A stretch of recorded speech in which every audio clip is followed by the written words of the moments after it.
And now we turn to Daf Samach Vav Amid Beis. The Gemara asks the following question: if they put the sakin onto the animal, they are working with the animal. And the Torah says that if the animal is consecrated for a korban, and the Gemara is working now with the premise that so the Gemara now is going to analyze how was it that they were allowed to facilitate the bringing of the knife by having the animal carry the knives on their behalf through Rosh Hashanah into the Azara, when the law is that an animal that was consecrated, the Gemara now is working with the premise that this lamb that was brought by this group for a Korban Pesach, or this Gedi, this goat, this kid that was brought by another group for the Korban Pesach, they were sanctified already. They were after Akdasha. Later on, the Gemara is going to change that position. Oh, if it's after Akdasha, then the Torah tells us, with regard to Hegdesh, that Lo Savod Bibchar Shorecha, a pasuk in the 15th chapter of Sefer Devarim, you're not allowed to work with a Bechar. Bechar is a Karman, and Ka'avid Avoda B'Kodshim. The Gemara is saying here on the top of Samachvavim days that we have a problem. How did the people, and Hill relied on the people, permit carrying with an animal of Hegdesh a knife? That's called doing an avoda with an animal of Hegdesh, and that's a lav d'oraisa. Now, l'chora, we could answer this question, and the Gemara does not offer this answer, that perhaps when you do a malacha with an animal for the sake of the hakrav of the animal, maybe that's not included in lo savid, in lo savod b'bchar shorecha. Lo savod b'bchar shorecha means for your own benefit to use the animal that's hegdesh, that you're not allowed to do. But maybe for the sake of the korban itself, you'd be allowed to. And Rabbeinu Chananel here says that the Gemara is bothered by an Isur D'Rabbanan. On a Doraisa level, there's no violation of Malacha B'Kodshim because he's doing it for the sake of the Korban, but the Rabbanan didn't allow it. So the Gemara answers, no, you think that these animals already had the status of Kodesh Limizbeach, that they had already previously been Magdish, the animals. That's not true. But Hillel, they did like the Bryce that tells us the name of Hillel. Hillel found a recommendation in which he completely circumvented any possibility of Me'ilah in his Karbanos. There was never Me'ilah in a Karban that Hillel brought. I don't know how many Karbanos he brought. And how did Hillel find a way of circumventing Me'ilah? Me'ilah means when you have a benefit from an animal of Hegdish that's worth more than a Shava Pruta. And what he did was, El Mevia Chulin Lazar. He would bring the animal to the Azara before he was Magdish it, Umaktisha, and immediately after he was Magdish it, Somech Yado Alev Shalchata. He did smicha and then shchita. So there was no time for anyone to be moel in this animal because he was magdish immediately before the shchita. Now, the problem is that the Gemara in two places in Shas says you're not allowed to bring chulin into the Azara. And that's in Bava Basra and chulin also lahachnis chulin lazara. But apparently, that isur is dafka kshenog bohen kefi shenogim bekarbanos kigon sheoset tnufa akan she'ena osu b'behema shum pu'ula sherigil lasos bekarbanos. Then it's not nirik makriv chulin legavo.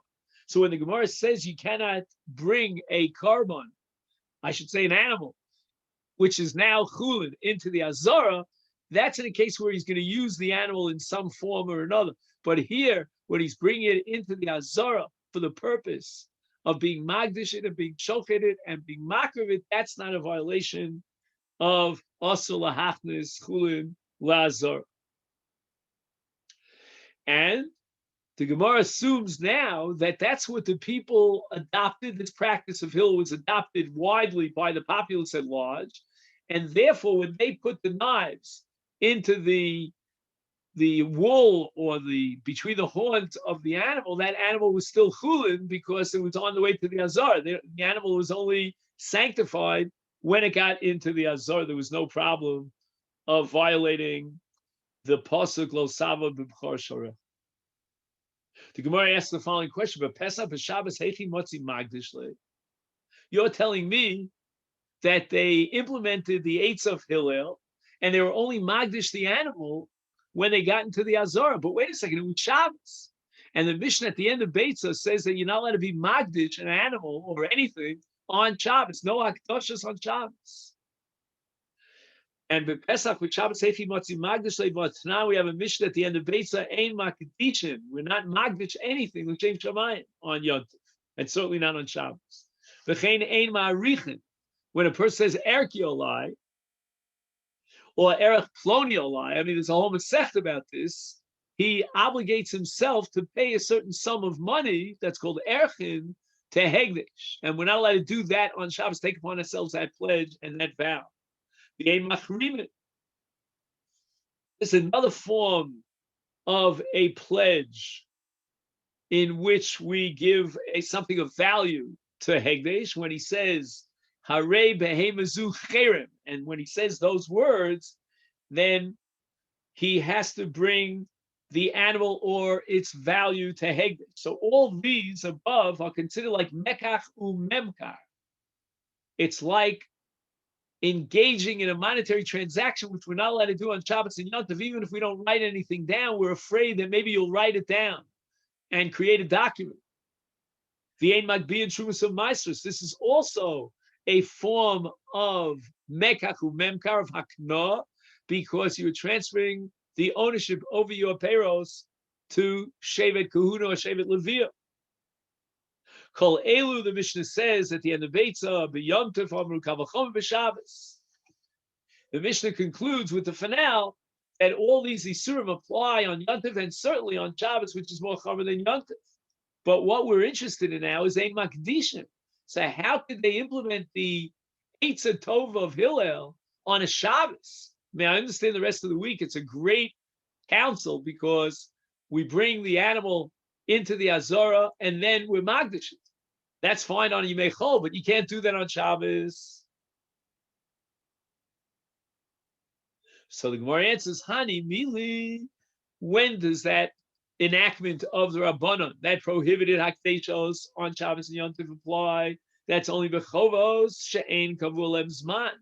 You want to bring a Korban Chatos or a Korban Osham, and you want to be Makdish on Shabbos, we'll tell you wait till after Shabbos. When there's a time element and it's time sensitive. So now is the only day and it's Shabbos that you can bring the korban. And therefore, we have an urgency to be Magdishit. Then Magdishin, the Rabbana, when they instituted this enactment that you are prohibited from being Magdish, they didn't include a case of a Kavua Zman, of a korban that's a Chova, and it has a time urgency. Tiyom Rabbi Yochanan, Magdish Adam es Pischo b'Shabbos, Chagigaso b'Yontif. A person in a case where the 14th of Nisan coincides with Shabbos, he can be Magdish his Pesach on Shabbos because that's a Korban Chova Shekavua Lozman. The same thing applies to a Korban Chagiga on Yontif, and the halacha is, the Torah says that a person has to bring a chagiga of Korban Shlamim on the first day of the Chag, when he comes on Aliyah L'Regel. And what Rabbi Yochanan has in mind is not necessarily Pesach. Any of the three regalim, he can be Magdish the Korban Chagiga on Yontif, on the regular.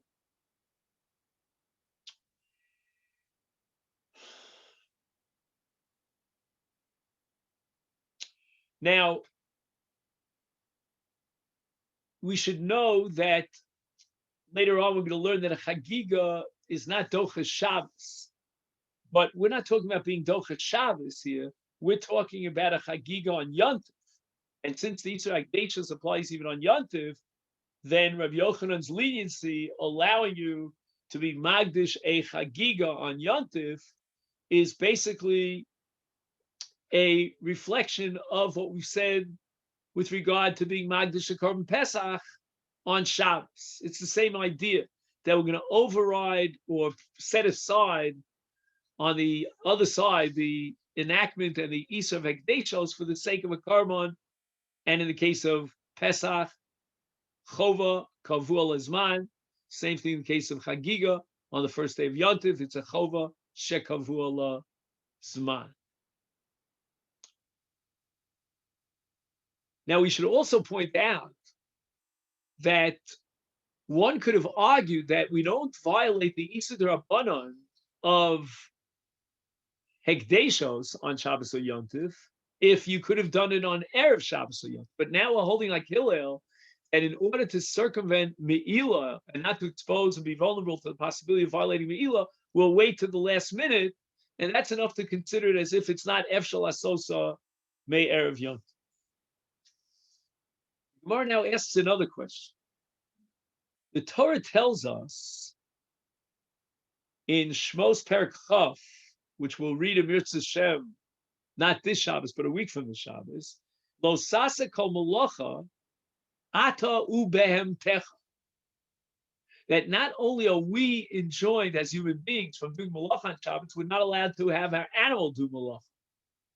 And that's called, when you put a burden on a beast of burden and carrying it on your behalf in a Rosh Hashanah on Shabbos, that's called mechamer achar b'emta. And that's considered a lav in the Torah. And mechamer is an isur d'oraisa when you put a masa on an animal. And then you manig the animal. So here also they put the knives on the animal, and then they will manig the animal into the azara in order to shech the Korban Pesach. So the Gemara says, "Valo mechamer." After all, you're violating the isur mechamer. How could Hillel allow this to go on? It violates an isur mechamer. The Gemara answers, "Mechamer kelachayat." This is an unusual kind of mechamer, not your regular type. Why? And here the Rishonim offer two possibilities. One possibility is to tie something to the wool of the animal or between its horns. That's an unusual tzuras hamalacha. And more likely, other Rishonim, Rashi as well, will interpret that it depends on the species of the animal. Like a donkey is a workhorse animal. It's a beast of burden. But sheep and goats are not usually used as burden, to carry a masa. And that's called kelachar yat.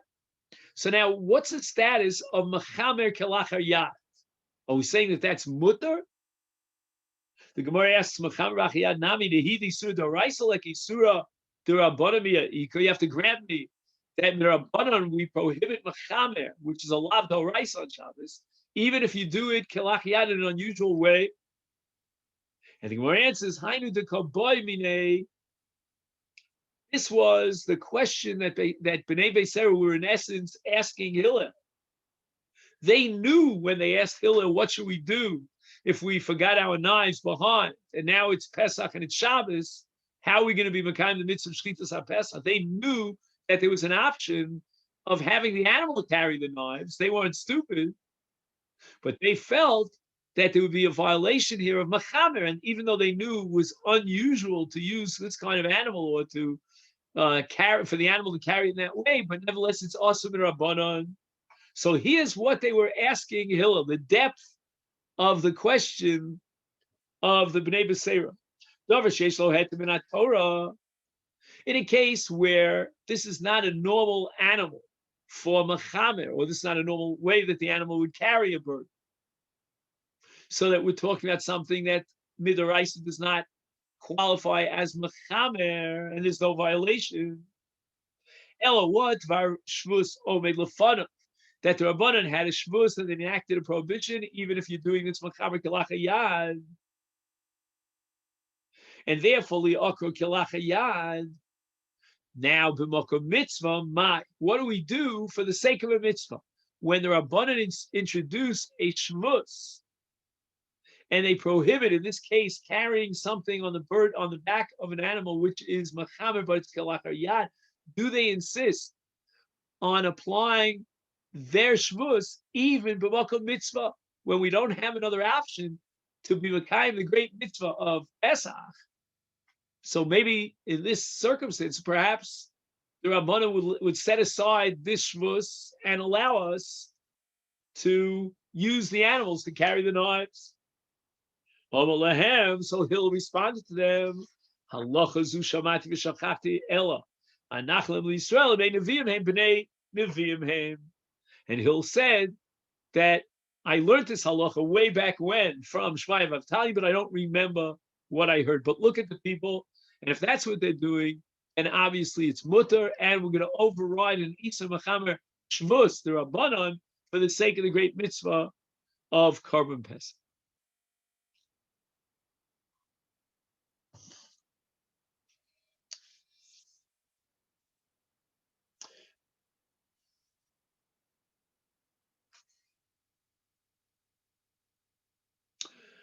I have a comment to make here about Nevi'im and B'nai Nevi'im, but I'm afraid that we might not fit the daf in. So if you'll ask me at some point, just my own ideas about B'nai Nevi'im, what that means. Anyway, Amar Rav Yehuda Barav Kol Misyaher. Now the Gemara wants to answer the question why Hill forgot these halachas.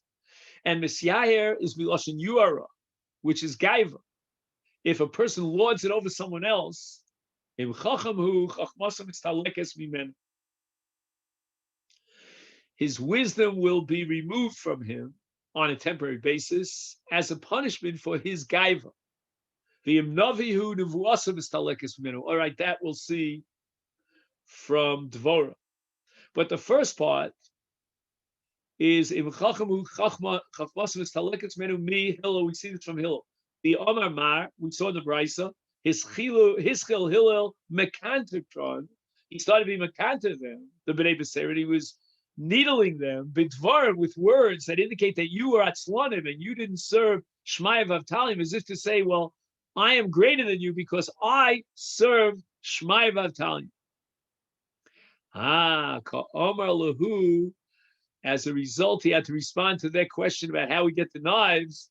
Halacha zu shamati v'shachach. He forgot his chach.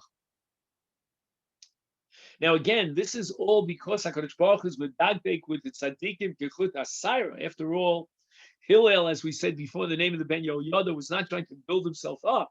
He was looking for an explanation why the providence had him there. He would become the Nasi, and maybe he had to give them a Musa shmuz so they'd be more dedicated to that Torah stuff. But nevertheless, on his level, the way he said it, it was a bit of gaiva.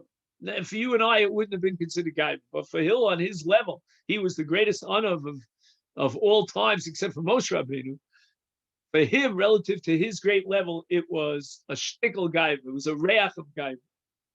Im navihu nuvasim taleketz mena b'dvora. What happened in the case of Dvorah? She was a Neviah. And after she defeated Sisera, who was the Sar Tzava of Canaan, and she started boasting about her achievement, when she sang the Shira, which was a Nevuah, she all of a sudden stopped in the middle and she couldn't figure out what would come next. The Chsiv, it says in Shiras Dvorah in Sefer Shoftim, Perek Hey, after the defeat of Sisera, Chadlu Prazon b'Yisrael, Chadlu Chadelu ad shekamti Dvorah shekamti ein b'Yisrael. Now the word Chadlu here means they desisted, they ceased to sit in the Are Prazos. Now, the Ari Prazos, if you remember from the Masechta Megillah, are the cities that are unwalled and they're vulnerable to the enemy. And the Jews were afraid to live in those cities that were unwalled because they were afraid of the enemies. But that was until I got up and I got rid of all your fears because I defeated Sisera. So your enemy was defeated. So she had a little bit of a gaiva, so to speak, about the fact that she defeated the enemy. Uksiv, and in the middle of Hashira, it says, Uri Dvora Uri, Uri Dabri Shir. Wake up, Dvora. Like, why aren't you saying anything? Because in the middle of her song, which was a prophecy, she forgot what should come next and had to continue the prophecy. So we see that because of her gaiva, that she was so proud of herself, Hashem punished her, and her nevuah was removed from her again on a temporary basis. Reish Lakish Amar Kol Adam Chikoetz. Now the Gemara attacks kas. Sometimes when you lace it into someone and you build yourself up by implication, but you're also doing it out of a sense of anger, and you're not controlling your anger. Im chachamu chachmasa mistalekes menu nevayu nevuaso mistalekes mimenu. He'll forget his chachma, or he'll forget his nevuah. Shim chachamu chachmasa mistalekes mimenu mi Moshe. Moshe got angry at the Anshe Tzava. After Milchemes Midjan, when Moshe and Elazar HaKohen go out of the Milchama and they greet those who returned from the Milchemes Midjan, the Anshe Chayil, is it says in the Pasuk, Vayiktzov Moshe al Pkudei HaChayil haboy mitzvah Milchama. Moshe gets angry at the officers of the various brigades of the Jewish army. Vayomer aleim hachayisem kol nekeva. Why was he angry? Because they were meant to destroy certain female members of Midjan, the more mature, older ones. And Moshe got angry at the Sari Tzava that they left these females alive. Uksiv, and immediately after that, we have the parsha of what's called Klei Midjan. And who taught the parsha to Klal Yisrael? Obviously, Moshe Rabbeinu brought it down from our Sinai, and he taught it to Aaron and to Eliezer and to Elazar HaKohen.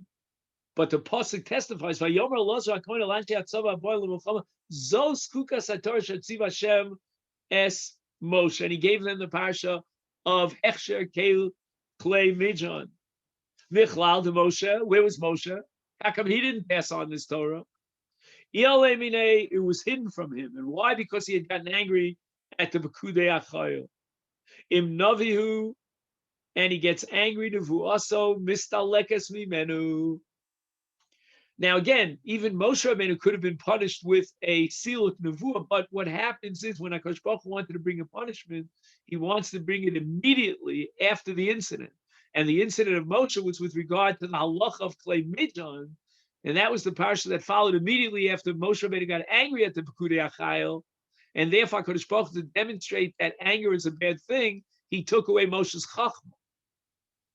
But Reish Lakish said that in Navihu nevuasim mistalekes menu mi Elisha, and Elisha gets angry at Yehoram Melech Yisrael because Yehoram Melech Yisrael was a Russian. And when he gets angry at him, he says, Lule Pnei Yoshaphat. Now Yoshaphat was the king over Judea, and Yehoram was there were two kingdoms, and Yehoram was the king over the rest of Israel. And what happened is both kings, together with also one of the kings of the Goyim, they came to see Elisha. And Elisha makes a statement that if not for the fact that Yoshaphat, who was a good guy, was here, he says, Lule Pnei Yoshaphat Melech Yehuda no say, Im abite lecha ve'im areka. I don't even want to look at you, Yehoram, because you are a Russian. And at that point, he got a little bit angry. Again, an anger that's relative to Elisha. Uksiv, and the Torah says immediately afterwards, V'ata k'chuli menagim v'hoy kenagid ha-menagim v'atiyalov Yad Hashem.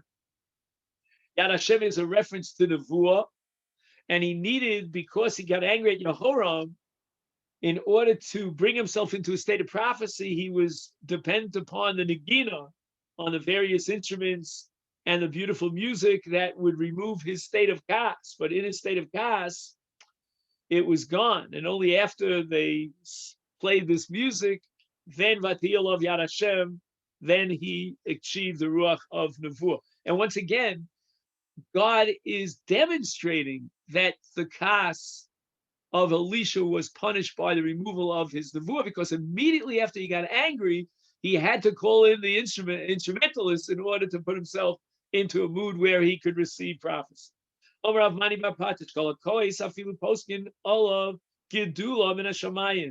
Even if he was designated to become a great leader in Israel, to be appointed as a Gadol B'Yisrael, Moridin also, they're going to prevent it from him. He'll be prevented because he gets angry. Minolan, this is from an episode with regard to Yishai. Yishai had a number of different sons. One of them was meant to be designated as the king of Israel, and Shmuel HaNavi would come and meet the sons of Yishai and then decide which son would be the right one to replace Shaul HaMelech at that time. And one of the sons of Yishai was Eliav. He was David HaMelech's older brother. And he got angry. Shenemar, what happened was that they were out there in the battlefield against the Plishtim, and all of a sudden David shows up. And Eliav accused David of running away from his responsibility. Vayichar af Eliav b'David. And that's the key words is Vayichar af, that he got angry. Vayomer lama ze yaradita, why did you come down to the battlefield? V'al mi natashta ma'at hatzon ha'hena b'midbar. You were in charge while we were out in the front lines of watching our flocks. And apparently you jumped ship and you were very curious to see what's going on in the war, in the battlefield.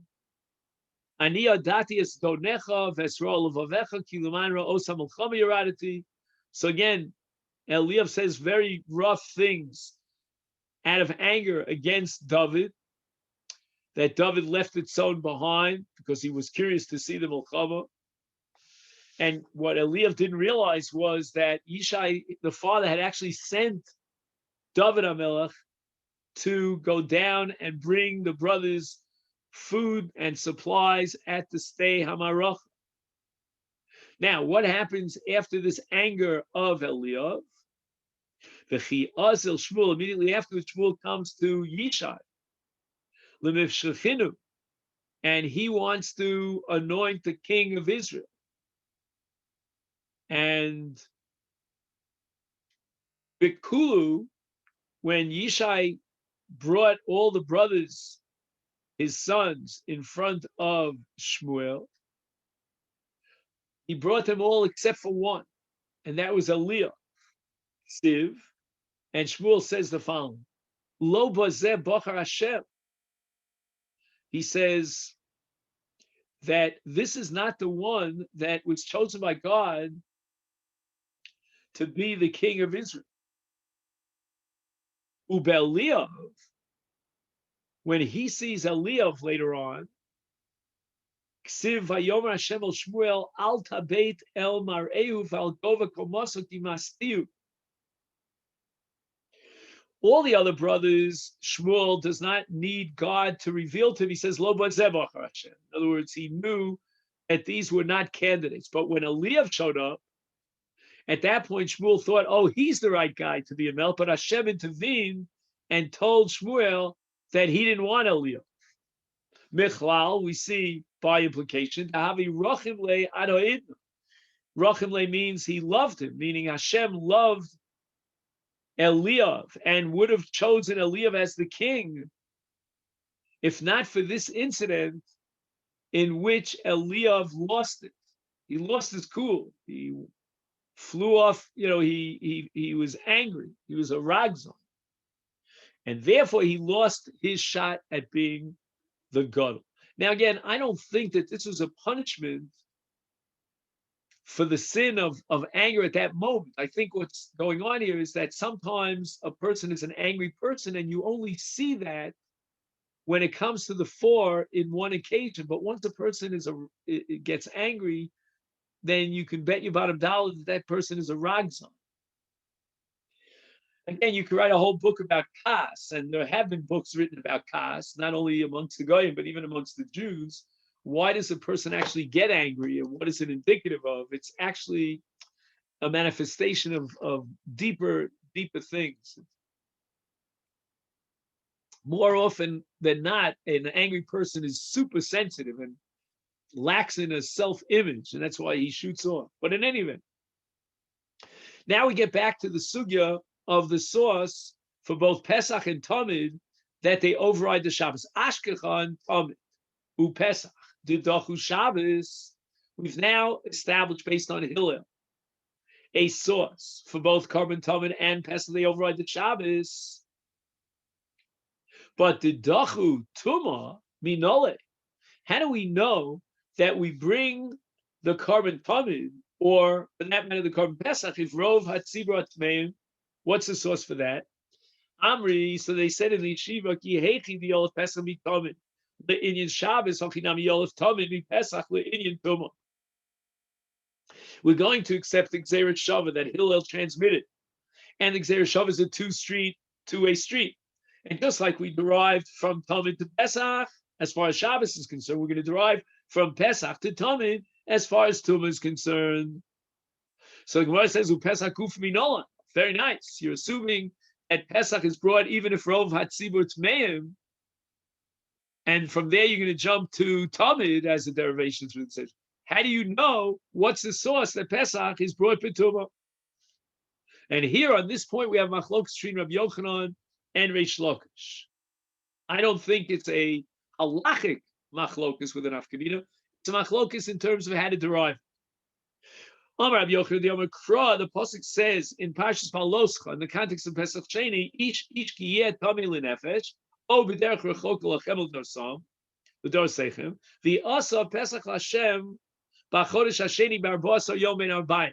So the Torah establishes that in two cases, either a tamei nefesh or haya b'derech rechoka, he is pushed off to the second Pesach, which is on the 14th of Iyar. So the Gemara is wondering about the word ish. Ish indicates a yachid. And Rabbi Yochanan says, ish nidcha lepesach sheni, v'einat tzibur nidachim bepesach sheni, ela avdi b'tumah. If an individual contracts tumah, then we'll have to delay his korban for a month until Pesach Sheni. But if the tzibur, or rov the tzibur, are tmeim, we're not going to push it off. We're going to bring it b'tumah, b'ma'ado, in its time on the 14th of Nisan. Amalei Reish Lakish, Rabbi Yochanan, your reading of the pasuk is not precise. I cannot accept this derivation. Why? Emil, let's interpret it this way. Ish nidcha Pesach Sheni, and instead of contrasting tzibur by saying that tzibur doesn't need to wait till Pesach Sheni, let's say it a different way. Ish nidchel Pesach Sheni, tzibur lesle takatlo Pesach Rishon Pesach Sheni.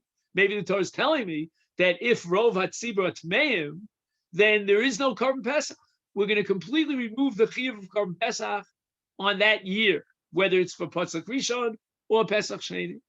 An individual who contracted Tumah, we're going to delay his Korban until Pesach Sheni. And therefore, Reish Lakish has to come up with an alternative source for the halach that Pesach is doche Tumah, if from here, and this is a pasuk earlier in Sefer Bamidbar. It says Savas b'nei Yisrael v'yishalchu v'namachta kol zarua v'chol zav v'chol tomi l'nefesh, and this is what we call shiluach machna. That certain categories, 3 categories of tmeim, have to be sent out of the machna. We'll see that each one has his respective machna that he's excluded from in these 3 categories. But it would seem, says Reish Lakish, that we're going to be more makil in the case of Tamid Mes than in the case of Zav or Mitzorah. And Reish Lakish is going to hone in on that kula, and he's going to say that kula, in terms of Shiluach Min HaMachna, is going to apply when Rov HaTzibur HaTmeim and the Korban Pesach has to be brought B'tumah, and we're going to allow the Tmeim to come into the Azar to bring that Korban Pesach. And that's going to be the kula of Tami Mes, where the pasuk used the word Tmei Nafsha. Law Nefesh. Law Nefesh means from a corpse. Now let's see how Reish Lakish develops this drush. Yomar, the pasuk should have said, Tmei Mesim, the Al Yomar, Zavin Umitzorayim. There are two redundant categories here in this pasuk that could have been easily omitted. How? Ani Omer, I would say, if there's a mitzvah of shiluach min hamachta with regard to someone who contracted tumah from the outside, meaning because of his contact with the corpse, is zavin mitzorayim, which are more chomer. There, the tumah is internal, comes from their goof. Is lo kolchken, which more so than shiluach min hamachta. So apparently, what the Torah is doing is it's coming up with the contrast here between a tummy lenefesh, which is a tummy mess, as opposed to a zav and a tzarua. And the difference is going to be as far as rov hatzibur tmei. Elo yesh lecha shah shezavin b'tzor mishtalchim v'yein tmei mesim mishtalchim. The Torah wants to indicate that tummy mess is on one side of the category, and the other tmeim, meaning zav and mitzvah, on the other side. And what's the contrast? That we don't require shiluach min hamachna for a tummy mess. The Eza, what do you mean? The Torah says that a tummy mess has to be sent out of the machna. So in what circumstance, what scenario are you not sending him out of the machna? And the answer is Zeh Pesach haba b'tumah. The Torah had to command us on shiluach of zavin and mitzorayim, even though for sure we could derive that from the shiluach of tummy mess, because in the cases of zav and mitzvah, we're talking about tumah hayotis migufo, that's a more chomer dikatum. But the Torah wants to say that there are situations in which, or at least one situation in which, there's a shiluach of a zav and a mitzvah where there would not be a shiluach of a tummy mess, and that's the case of Pesach haba b'tumah. Okay, then. So what we're up to now is Daf Samach Zayin Amud Aleph, Abaye's rejection of the derivation of Reish Lakish. Now, we're going to pick that up in Mitzvah Hashem tomorrow, but I just want to give you a little bit of a, if you want to wrap it around in terms of your head, Abaye is going to object to Reish Lakish because why did the Torah have to mention both Zav and Mitzorah? If you're telling me that there's a special, unique halacha and a kula leniency with regard to Tummy Mes, that we can drop the requirement of Shiluach Min HaMachna, and that's going to be the case of Pesach Haba B'Tumah, then why mention both Zav and Mitzorah? And that's going to lead us to a whole discussion about comparing Zav to Mitzorah.